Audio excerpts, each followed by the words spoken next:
میرے ذہن میں ایک منصوبہ پرورش پا رہا تھا۔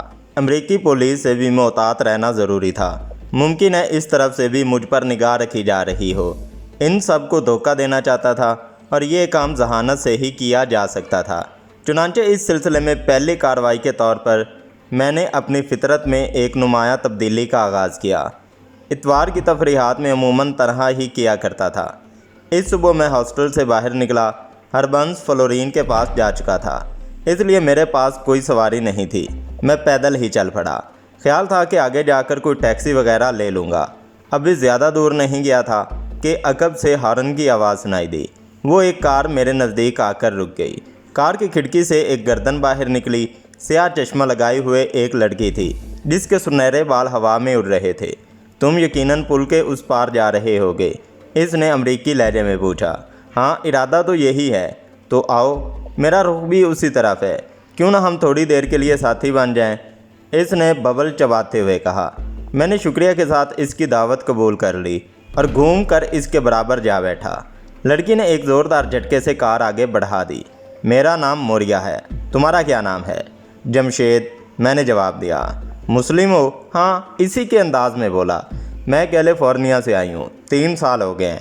اچھا یہ بتاؤ کہاں جانے کا ارادہ ہے؟ جہاں تم پسند کرو۔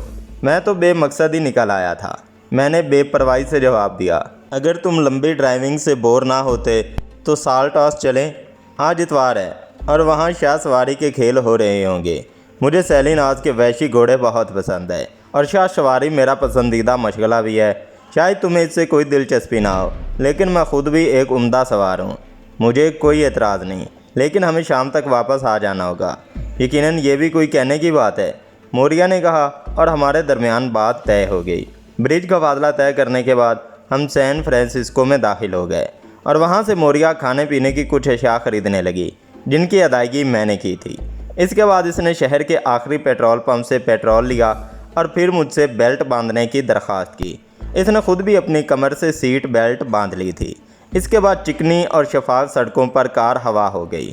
موریا نہایت اعتماد سے ڈرائیونگ کر رہی تھی۔ میں خاموش بیٹھا ہوا تھا۔ موریا کسی کار کو دور سے دیکھتی تو اس پر جنون سوار ہو جاتا۔ وہ اپنی کار سے آگے کسی دوسری کار کو دیکھنے کی روداد نہ تھی۔ رفتار بتانے والی سوئی کسی بھی لمحے 100 کے ہندسے سے نیچے نہیں رہی تھی۔ ہاں، آگے بڑھ کر وہ 150 اور 180 کے درمیان پہنچ جاتی تھی۔ راستے میں وہ گفتگو بھی کرتی جا رہی تھی جو عموماً گھوڑوں یا گورلوں کے بارے میں ہوتی تھی۔ رات کو پیرن ہاؤس میں ایوی گورن کا پروگرام ہے۔ کیا تمہیں ایوی گورن پسند ہے؟ صرف ایک بار اسے دیکھنے کا اتفاق ہوا ہے، آج دوسری بات دیکھ لینا، وہ مسکرا کر بولی اور میں نے گردن ہلا دی۔ کار کی اس رفتار نے فاصلے کم کر دیے۔ راستے میں ایک پیٹرول پمپ پر کار رک گئی، کافی پی گئی اور اس کے بعد کار سیلی ناز کے خوبصورت قصبے میں داخل ہو گئی۔ سیلی ناز ہسپانوی زبان کا لفظ ہے اور لاطینی زبان کے لفظ سال سے بنا ہے جس کے معنی ہے نمک۔ شہر سالی ناز اور دریائے سالی ناز کی شمالی وادی میں ہے اور دریا کے رخ بار بار بدلنے کی وجہ سے اس کے گرد نمک کے پہاڑ کھڑے ہو گئے ہیں۔ سین فرانسسکو کی رونق کے سامنے سیلی ناز ایک خاموش دیہات ہی معلوم ہوتا ہے۔ اس کی آبادی 15,000 سے زیادہ نہیں ہے اور وہاں زیادہ تر مویشی پائے جاتے ہیں۔ انڈیز باشندے شاہ سواری کے ماہر ہوتے ہیں۔ جانوروں کی نگہبانی اور مسلسل کئی دن گھوڑوں کی پشت پر رہنے کی وجہ سے شاہ سواری ان کا معمول ہے۔ تا حد نگاہ ہرے بھرے کھیت پھیلے ہوئے تھے۔ شہر بھی خوب سجا ہوا تھا۔ بینر لگے ہوئے تھے جن پر روڈ شیو میں حصہ لینے والے لوگوں کے نام لکھے ہوئے تھے۔ سیلی ناز کے باشندے رول لیتی لباس میں جگہ جگہ نظر آ رہے تھے۔ سر پر بڑے تنکوں کے ہیٹ پہنے وہ منفرد دکھائی دیتے تھے۔ موریا واقعی گھڑ سواری کی عاشق تھی۔ اس نے ایک جگہ سے تنکوں کے 2 ہیٹ خریدے اور ہم دونوں انہیں پہن کر رومن طرز کے گولی گراؤنڈ میں پہنچ گئے۔ ہر طرف گھوڑے اور بھینسے اپنے سواروں کے ساتھ موجود تھے اور پھر شو شروع ہو گیا۔ شاہ سوار گھوڑوں کی پشت پر بیٹھ کر کرتب دکھانے لگے۔ وہ برق رفتاری سے گھوڑے کی پشت سے جھکتے اور زمین پر پڑا ہوا سکہ اٹھا لیتے۔ نوجوان لڑکیوں نے بھی یہاں گھڑ سواری کے ناقابل یقین کرتب دکھائے تھے۔ اس کے بعد بھینسے پکڑنے کا مظاہرہ ہوا اور کئی گھنٹے سیلی ناز میں گزارنے کے بعد بالآخر ہم واپس چل پڑے۔ موریا سے میری کافی گفتگو ہوئی تھی۔ اس نے مجھے پیرا شو کی پیشکش بھی کی، لیکن میں نے اس سے معذرت کر لی۔ بہرحال دوسرے دن دوپہر کے بعد ملاقات کا وعدہ کر کے وہ مجھ سے رخصت ہو گئی۔ موریا سے یہ تعلق رب زد اور رنگ رلیاں منانے کے لیے نہیں بڑھایا گیا تھا، بلکہ میں نے ایک خاص مقصد کے لیے اس کی قربت قبول کی تھی۔ اس کی آڑ میں مجھے اپنے کام کرنے کا موقع مل سکتا تھا۔ دوسرے دن جب موریا میرے ہاسٹل آئی تو ہربنس بھی موجود تھا۔ اتنے معنی خیز مسکراہٹ سے ہم دونوں کو دیکھا اور پھر باہر نکل گیا۔ اس کے جانے کے بعد ہربنس واپس آ گیا اور پھر وہی بکواس کرنے لگا جس کی مجھے توقع تھی۔ میں نے بھی تردید نہیں کی تھی۔ اس طرح ہربنس کو اور شے مل جاتی، وہ نہ جانے کیا کیا بکواس کرتا رہتا۔ میں نے ذرا مسکرانے پر اکتفا کیا اور پھر موریا سے روزانہ ہی ملاقات ہونے لگی۔ اب میں اس کے ساتھ اتوار کے علاوہ مختلف دنوں میں بھی تفریحی پروگراموں میں حصہ لینے چلا جاتا تھا، لیکن اس سلسلے میں نے اپنے کام کا آغاز بھی کر دیا تھا۔ انتہائی خاموشی اور احتیاط کے ساتھ میں نے سین فرانسسکو کے اس بازار سے، جہاں اوپیرا ہاؤس کے شو روم تھے، میک اپ کا سامان خریدا اور پھر ہوٹل نیو شائز میں مسٹر گریس کے نام سے ایک کمرہ بھی حاصل کر لیا۔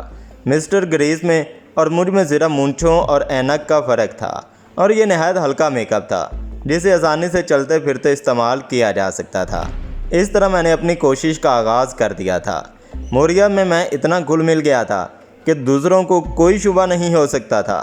تب ایک دن میں نے ہربنس کے سامنے اعتراف کر لیا، ہاں ہربنسی، اب تنہائی کی زندگی حماقت معلوم ہوتی ہے، لیکن موریا بڑی معتاد لڑکی ہے۔ وہ کس طرح؟ ہربنسی نے سوال کیا۔ میری کسی دعوت کو سوچے سمجھے بغیر وہ قبول نہیں کرتی، البتہ کہہ چکی ہے کہ ہاسٹل سے باہر بھی وقت گزارا جائے تو کوئی حرج نہیں ہے۔ کیا میں اس کی یہ دعوت قبول کر لوں؟ مجھے تو تعجب ہے بھائی جی کہ اب تک تم نے کیوں تکلف کیا۔ ایسے کاموں میں دیر حماقت ہوتی ہے، اور پھر اطمینان رکھو کسی کو کانوں کان خبر نہیں ہوگی تم کس وقت ہاسٹل میں نہیں ہوتے۔ ہربنسی نے کہا، تو پھر وعدہ پوزیشن سنبھال لو گے؟ یہ بھی کوئی پوچھنے کی بات ہے بھائی جی، بڑی مشکل سے تو تم ڈھب پر آئے ہو، لیکن ایک خیال رکھنا، موٹے نہ ہونے پاؤ، ورنہ پھر میری طرح صبح صبح اٹھنا پڑے گا۔ نہ جانے عشق کر کے لوگ موٹے کیوں ہو جاتے ہیں۔ ساری روایات الٹ گئی ہیں، پہلے عاشق دبلے ہوتے تھے اور اب موٹے ہو جاتے ہیں۔ پہلے عاشق میں بھوک نہیں لگتی تھی، اب بھوک زیادہ لگتی ہے۔ ہربنسی کی بکواس شروع ہو گئی۔ اس طرح مجھے مزید موقع مل گیا۔ لوگوں کا خیال تھا میں شہناز کو بھول گیا۔ مجھے احساس ہوا میں ان چکروں میں پڑھ کر اپنی تعلیم سے دور ہٹ جاؤں گا، لیکن حقیقت یہ نہیں تھی۔ تعلیم سے میرا دل اچاٹ ہو گیا تھا۔ شہناز ایک لمحہ میرے سینے میں زندہ تھی۔ اس کی مظلومانہ خون کو میں نہیں بھول سکتا تھا۔ نہ جانے سیکرمنٹو کے اس کے والدین کا کیا حال ہوا ہوگا۔ شہناز کی لاش اس کے والدین کو پہنچا دی گئی تھی، لیکن میں کسی مسئلے میں شریک نہیں ہوا تھا۔ میرے دل میں تو کچھ اور ہی تھا۔ اس کا عبرتناک انتقام لینا چاہتا تھا اور اسی کے لیے کوشاں بھی تھا۔ ہوٹل کے کمرے میں نے پہلی رات گزاری اور خاصی رات تک میں اپنے پروگرام ترتیب دیتا رہا۔ صبح کو مجھے چند لوگوں سے ملاقات کرنی تھی، اس لیے جلدی جاگ گیا اور پھر مونچھوں اور اینک کے ساتھ باہر نکل آیا۔ دن کو 2 بجے میں ہاسٹل واپس پہنچا تھا، لیکن ہربنس سے میں جس قدر چیکنے کی توقع کر رہا تھا، اس کے برعکس اسے سنجیدہ پایا۔ اسے سنجیدہ دیکھ کر مجھے حیرت ہوئی تھی۔ کیا بات ہے ہربنسی، کیا فلورین نے تمہیں آخری نوٹس دے دیا؟ کیسا نوٹس بھائی جی؟ اس نے پھیکے سے انداز میں پوچھا۔ وزن گھٹانے کا بھائی جان، اس نے کہا، آئندہ وہ تم سے اس وقت ملے گی جب تم اپنا وزن 50 پاؤنڈ کم کر لو گے۔ ارے نہیں بھائی جی، اگر کوئی لڑکی یہ شرط لگا لے تو میں اس پر جوابی شرط لگا سکتا ہوں کہ آئندہ میں اس سے اس وقت ملوں گا جب 60 پاؤنڈ وزن بڑھا لے۔ بات یہ نہیں ہے۔ پھر کیا بات ہے؟ کیوں سنجیدہ ہو اتنے؟ پریشان ہوں بھائی جی، ایک بات ذہن میں اٹکی ہوئی ہے، سوچ رہا ہوں بتاؤں یا نہ بتاؤں۔ اگر میرے مفاد میں ہے تو بتا دو، اگر نہیں ہے تو تم جیسا پسند کرو۔ میں نے اسے غور سے دیکھتے ہوئے کہا، یہی تو فیصلہ نہیں کر پاتا کہ وہ تمہارے مفاد میں ہے یا نہیں۔ ایک بھولا ہوا دکھ یاد دلا دوں تو بھی اچھی بات نہیں ہے۔ ہربنسی نے کہا، اگر تمہاری مراد شہناز ہے تو بتا دو کیا بات ہے۔ تمہارا یہ خیال غلط ہے کہ میں شہناز کو بھول گیا ہوں۔ اگر یہ بات ہے تو ٹھیک ہے، شکریہ، تم نے میری الجھن دور کر دی۔ بات اسی سے متعلق ہے۔ آج نیلی بونٹی کا پتہ چل گیا ہے۔ یہ کار فلورین کے بھائی جان کی ہے۔ گولڈن برج کے عقب میں سارنر اسٹریٹ کا بنگلہ نمبر 99 جان کی ملکیت ہے۔ یہ بنگلہ متعلی رہتا ہے اور وہ لوگ اپنی رنگ رلیوں کے لیے استعمال کرتے ہیں۔ میرے ذہن میں آگ سلگ اٹھی۔ میں نے تصور کی آنکھ سے شہناز کو اس چنگل میں دیکھا۔ جان اور اس کے ساتھی شیطان شہناز کی پاکیزگی کا دامن تار تار کر رہے تھے۔ ہربنسی نے بغور میرا چہرہ دیکھا اور بوکھلائے ہوئے انداز میں ایک قدم پیچھے ہٹ گیا۔ اس کے حلق سے سہمی ہوئی آواز نکلی، بھائی جی۔ میں چونک پڑا۔ کیا سوچنے لگے بھائی جی؟ یہ بات تمہیں کس طرح معلوم ہوئی ہربنسی؟ فلورین آج اس کار میں آئی تھی۔ اس کی اپنی کار گیراج میں ہے، اس لیے اس نے جان سے یہ کار مانگ لی تھی۔ اس کے بعد میں نے اسے یہ ساری معلومات حاصل کی۔ ٹھیک ہے ہربنسی، تمہیں یہ بات مجھے ضرور بتانی چاہیے تھی۔ اگر تم اسے چھپا لیتے تو اچھا نہ ہوتا۔ فلورین کے بھائی کے ساتھ اس کا اور کون سا دوست رہتا ہے؟ اس کے مخصوص دوست کا نام بیکر ہے۔ یہ بیکر بھی یہودی ہے۔ گویا اس رات 4 افراد کا تصور کیا جا سکتا ہے۔ ممکن ہے وہ 4 ہی ہوں۔ چھوڑ دو، جانے دو۔ تم نے فلورین سے تو کوئی تذکرہ نہیں کیا۔ نہیں، یہ اسے تذکرہ کرنے کی بات تھی بھی نہیں۔ ویسے میں ایک بات ضرور پوچھوں گا بھائی جی، ان لوگوں کے خلاف تم کچھ کرنے کا ارادہ رکھتے ہو؟ ہاں ہربنسی، تو اتنا اچھا دوست ہے کہ میرا ضمیر تجھ سے جھوٹ بولنے پر ملامت کرتا ہے۔ میں کوشش کے باوجود تجھ سے جھوٹ نہیں بول سکتا۔ ہربنسی، میں یہ نہیں چاہتا کہ تو بعد میں یہ بات سوچے کہ تیرے مسلمان دوست نے تجھے قابل اعتماد نہیں سمجھا۔ تیرے کتنے بھائی ہیں ہربنسی؟ ہم 2 بھائی ہیں۔ دوسرا بھائی تم سے بڑا ہے؟ نہیں، چھوٹا ہے۔ گویا تمہارے باپ کا بڑھاپا تم سے وابستہ ہے۔ میرے 6 بھائی اور ہیں اور انہیں میری ضرورت نہیں ہے۔ اس لیے ہربنسی، اپنے باپ کی آرزوؤں کا خیال کرو۔ تم تعلیم مکمل کر کے اپنے وطن جاؤ، وہاں بہت سے لوگ تمہارے منتظر ہیں۔ میری فکر چھوڑ دو، میں بہت مضبوط ہوں، اتنا مضبوط کہ تم تصور بھی نہیں کر سکتے۔ میں تمہیں بھی بھائی سے کم نہیں سمجھتا بھائی جی۔ یہ بات مجھے مرتے دم تک یاد رہے گی ہربنسی، میں نے جذباتی لہجے میں کہا۔ مجھے یہ بھی نہیں بتاؤ کہ تم کیا کرنے کا ارادہ رکھتے ہو؟ نہیں ہربنسی، میں چاہتا ہوں تجھ پر برابر بھی آنچ نہ آنے دوں۔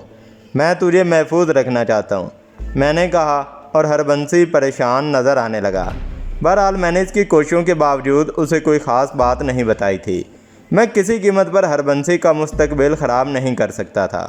دوستی کی اتنی بڑی قیمت وصول کرنا میرے بس کی بات نہیں تھی۔ یونیورسٹی سے میرا لگاؤ اب نہ ہونے کے برابر رہ گیا تھا۔ بہت کم لیکچر اٹینڈ کرتا تھا، زیادہ تر باہر ہی رہتا تھا۔ اس دوران میں نے سارن اسٹریٹ کے جنگلہ نمبر 99 پر نظر رکھنی شروع کر دی۔ 3 بار میں ان بدماشوں کو دیکھ چکا تھا۔ وہ اکثر اس بنگلے میں رنگ رلیاں منانے جاتے تھے۔ کئی بار مختلف لڑکیاں بھی ان کے ساتھ بنگلے میں داخل ہوتی نظر آتی تھیں۔ میں ان پر گہری نگاہ رکھ رہا تھا۔ دوسری طرف میرے دوسرے کام بھی جاری تھے، لیکن بعض امور میں کچھ مشکلات پیش آ رہی تھیں۔ ایک شام جب میں اس ہوٹل کے ڈائننگ ہال میں بیٹھا ہوا تھا جہاں میں نے کمرہ لیا ہوا تھا، مجھے کوئی شے نظر آئی۔ اس چینی نژاد لڑکی کو میں نے کافی عرصے بعد دیکھا تھا۔ ہال میں داخل ہوتے اس نے مجھے دیکھ لیا اور اپنی مخصوص ہلکی سی مسکراہٹ کے ساتھ میرے نزدیک آ گئی۔ اگر اس وقت میں اپنے میک اپ میں ہوتا تو شاید وہ مجھے پہچان نہ سکتی، لیکن میں چونکہ آج ہوٹل میں قیام کا ارادہ نہیں رکھتا تھا، اس لیے میں نے مونچھیں نہیں لگائی تھیں۔ ہیلو لوئی۔ ہیلو جمشید، کیا بات ہے؟ بہت مصروف ہو ان دنوں؟ نہیں لوئی، کوئی خاص مصروفیت تو نہیں ہے۔ ملے نہیں؟ ناراض ہو کیا؟ تم اتنی پیاری لڑکی ہو کہ کوئی تم سے ناراض نہیں ہو سکتا، میں نے مسکراتے ہوئے کہا، اور وہ بھی پھر مسکرانے لگی۔ پھر ایک دم چونک کر بولی، ارے ہاں، پچھلے دنوں تمہارا یہاں کے اخبارات میں نام نظر آیا تھا۔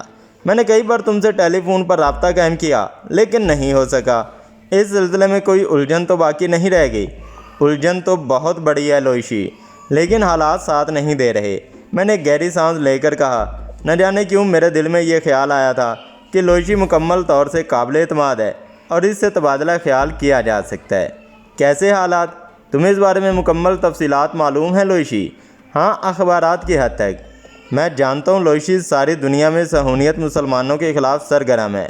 اسے گراں قدر سرمایہ کا تحفظ حاصل ہے۔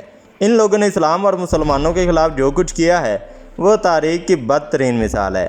لیکن ایبرن ہال میں اس یہودی کی بکواس سن کر میرا خون کھول اٹھا اور میں برداشت نہیں کر سکا۔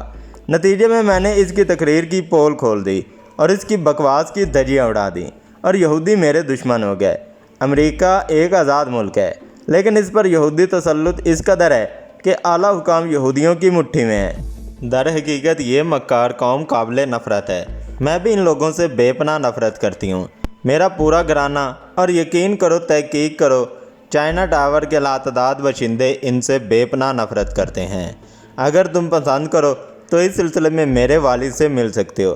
ہم لوگ چونکہ طویل عرصے سے یہاں رہ رہے ہیں، اس لیے میرے والد کے کافی تعلقات ہیں۔ اس کے علاوہ چینی نوجوانوں میں کچھ ایسے بھی لوگ ہیں جو کالے دھندے سے واقف ہیں۔ میرے والد تمہاری بھرپور مدد کر سکتے ہیں۔ کیا یہ ممکن ہے لوئیشی؟ میں نے پرخیال انداز میں کہا۔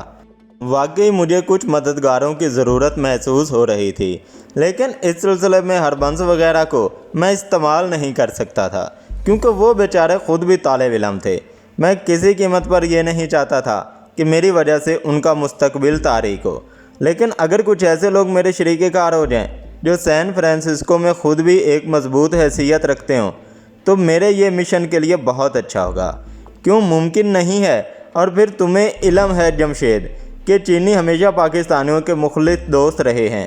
میں تو کہتی ہوں آج تم ہی میرے والد سے بات کر لو۔ یوں کرتے ہیں لوئیشی، کل دن میں کوئی وقت رکھ لیں، تم اس دوران اپنے والد سے بھی گفتگو کر لو، جیسا تم پسند کرو، لوئیشی نے جواب دیا۔ پھر ہم خاصی رات تک ساتھ رہے۔ دوسرے دن لوئیشی نے ہاکپنگ میں ملنے کا وعدہ کیا اور وہاں سے چلی گئی۔ میں بھی ہاسٹل واپس چل پڑا تھا۔ لاہور کا ایک سیدھا سادہ نوجوان جس کے خمیر میں انسانوں سے محبت شامل تھی، جرائم کی دنیا میں اجنبی تھا۔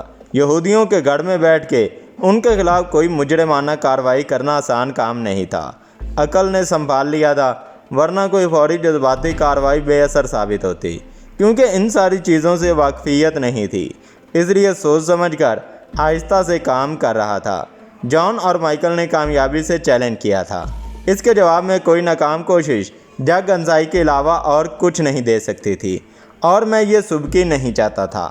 لوئیشی حسب وعدہ ہاکپنگ وے کے نزدیک مل گئی۔ وہ اپنی چھوٹی سی کار میں آئی تھی۔ مجھے دیکھتے ہی اس نے دروازہ کھول دیا اور میرے کار میں بیٹھتے ہی کار آگے بڑھا دی۔ راستے میں اس نے بتایا کہ اس نے اپنے والد سے بات کی تھی اور وہ خلوص دل سے پاکستانی نوجوانوں کی مدد پر آمادہ ہیں۔ نہ صرف میرے والد بلکہ میرے دونوں بھائیوں نے بھی اس سلسلے میں دلچسپی ظاہر کی ہے۔ وہ تمہاری ہر طرح کی مدد کرنے کے خواہش مند ہیں۔ میں ان کا شکر گزار ہوں لوئیشی، مائی نے آہستہ سے کہا۔ چائنا ٹاؤن بازار سے شروع ہو کر لٹن کوٹ تک چلا جاتا ہے۔ ایک خوبصورت پکواڑ اطراز کی عمارت میں چائنا ٹاؤن کا ایکسچینج ہے۔ نہایت خوبصورت علاقہ ہے۔ یقین ہی نہیں آتا کہ یہ جگہ امریکہ میں ہے۔ تا حد نگاہ چینیوں کی دکانیں پھیلی ہوئی ہیں، جن پر بورڈ بھی چینی زبان میں لکھے ہوئے ہیں۔ دکانوں کی سجاوٹ بھی اسی سٹائل میں ہے۔ ریستوران قابل دید ہیں۔ بعض جگہوں پر کپڑے کے بورڈ لٹکے ہوئے ہیں جن پر پرندوں اور اژدہوں کی شکلیں بنی ہوئی ہیں۔ ایک خوبصورت دکان کے سامنے لوئیشی نے اپنی کار روک دی۔ یہ جگہ میرے لیے اجنبی نہیں تھی۔ اس سے پہلے بھی 2-3 بار لوئیشی کے ساتھ یہاں آ چکا تھا۔ دکان کے عقب میں لوئیشی کی رہائش گاہ تھی۔ دکان میں لوئیشی کی ماں نے میرا استقبال کیا اور پھر اندر سے مسٹر کائشن بھی نکل آئے۔ انہوں نے اپنے نرم ہاتھ اور نرم مسکراہٹ کے ساتھ مجھ سے مصافحہ کیا اور بڑی محبت کے ساتھ مجھے لیتے ہوئے اندر داخل ہو گئے۔ ان کے دونوں بیٹے ہوشنگ اور ہینگ شن بھی وہاں اندر موجود تھے۔ دونوں پستہ قامت اور کسرتی بدن والے نوجوان تھے۔ سب نے بڑے خلوص سے میرا استقبال کیا اور ابتدائی خاطر مدارت کے بعد لوئیشی میرے اور مسٹر کائشن کے درمیان ترجمان بن گئی۔ مسٹر کائشن نے یہودیوں سے نفرت کا اظہار کرتے ہوئے کہا کہ انہیں اخبارات کے ذریعے اور لوئیشی کی زبانی حالات کا علم ہو چکا ہے۔ وہ میری ہر ممکن مدد کرنے کے لیے تیار ہیں۔